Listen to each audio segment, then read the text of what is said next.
Hello, my name is Dr. Richard Milne, and this is the introduction to the second climate change exercise. Now, on screen we have a list of 10 commonly used tactics for deceiving the audience in the media, misrepresenting science in various ways, and in particular climate science. So I'm going to give you an example of each one, and we'll start off with the most blatant one, which is the lie. So this is where a statement is wholly or partially inaccurate. So, for example, climate change is a hoax, carbon dioxide doesn't cause warming. Those are both hoaxes, they are both themselves lies. So for each of these, I've got an analogy of a guy on the Titanic trying to convince everyone the ship is never going to sink. So he might be saying, the ship can't sink, or there's no such thing as icebergs. Okay, moving on to our second example. This is the half-truth. Now, a half-truth is where a statement is made that, while accurate, leaves out such important information as to be deceptive. In climate change, for example, the climate's changed before. That's a half-truth, because if you don't know the details, it makes it sound like all climate change is natural, which it absolutely certainly is not. It's the equivalent of a man on the Titanic saying, well, the ship can steer, so that will allow us to avoid icebergs, when the reality is it can only steer so far, and the faster the ship is going, the less it can steer to avoid icebergs. Number 3 is completely true, but irrelevant. It's like saying basically something that's completely accurate, nothing wrong with it, but when presented out of context, it can appear to be a challenge to the science when it isn't. Like, carbon dioxide is plant food.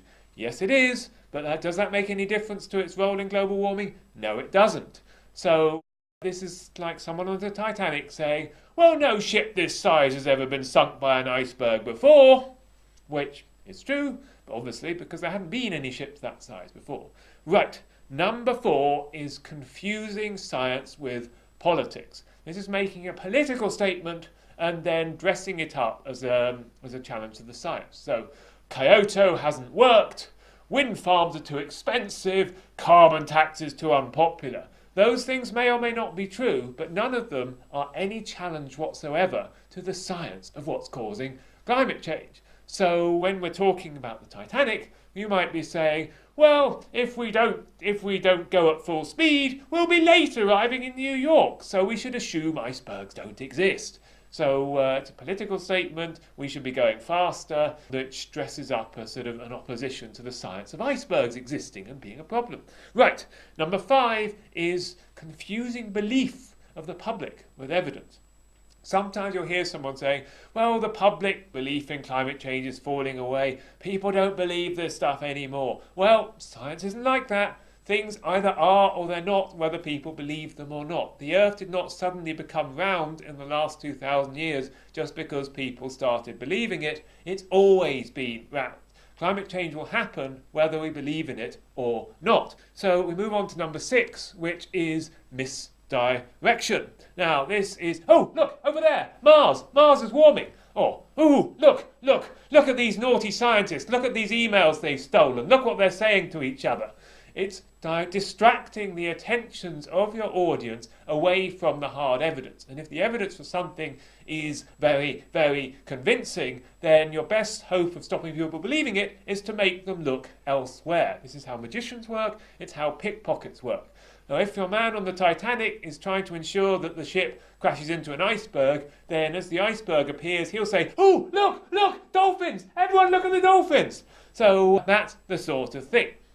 Number 7 is cherry-picking. This is a very common tactic of misrepresenting the evidence. So you choose your evidence very, very carefully and you make it look as if the trend is the opposite of what it really is. So I might say, oh, England beat Brazil 2-0 in a football match in 1984. Therefore, England are a better team than Brazil. And you probably all know, whichever country you're in, that that's total nonsense. In the terms of climate change, you might say 2006 was warmer than 1998, therefore the world is cooling, which again is nonsense. Those 2 years have been cherry-picked.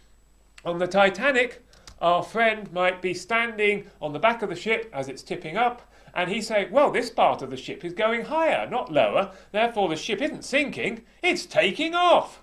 Okay, 3 more to go. Number 8 is what I call promoting the Maverick. Now in science, you always have, well, you often have, when the evidence is really, really strong, a consensus. Most scientists believing a theory because the evidence points that way. But there will always, always be one or two who, no matter what the evidence say, no, I don't believe the consensus, I believe this. And actually, that's healthy. That's how science works. And very, very rarely one of these mavericks is right. Where the problem comes is when the media takes the opinion of one single maverick and treats it as being superior to that of all these thousands of scientists who believe what the evidence currently says. And so this becomes a deception, and not always through the fault of the maverick themselves.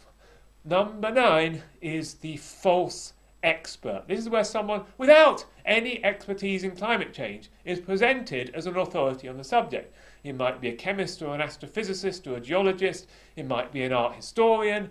Very often it's a politician, an economist, or the member of the board of an oil company. And these people are trotted out in right-wing press or wherever, and their views on climate change are treated as being gospel. This is like somebody on the Titanic saying, look, I found this guy here, he works in the engine room and he says the ship's unsinkable, ignore everyone else, listen to him.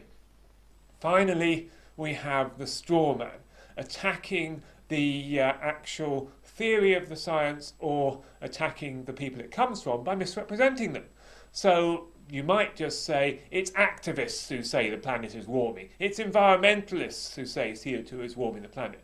That's a falsehood because it is scientists who are saying these things. Environmentalists are saying, do something about it, man. But that's the political side. The scientific side is carbon dioxide is warming the planet. Also, you can have a misrepresentation of the theory itself. So saying that, well, scientists say the sea level is rising because sea ice is melting. When in fact, when ice on water melts, it doesn't change the volume. True, that's why scientists are not saying that's what's rising sea levels. Sea levels are rising because the ice on land is melting and because of the thermal expansion of water. So our friend on the Titanic might say, well, they say icebergs can sink ships because they move around at 30 miles an hour, but I know for a fact that they move very slowly. Clearly, no one is saying icebergs move at 30 miles an hour. He's misrepresenting the opposing argument. Or he might say, who is it that says this ship is sinking? Lifeboat manufacturers, that's who. And again, misrepresentation. Okay, those are the 10 forms of deception, and I've given you a list of claims that have appeared in the press, and what you're asked to do is match these to these various forms of deception. There may be several for some of them, and basically, good luck.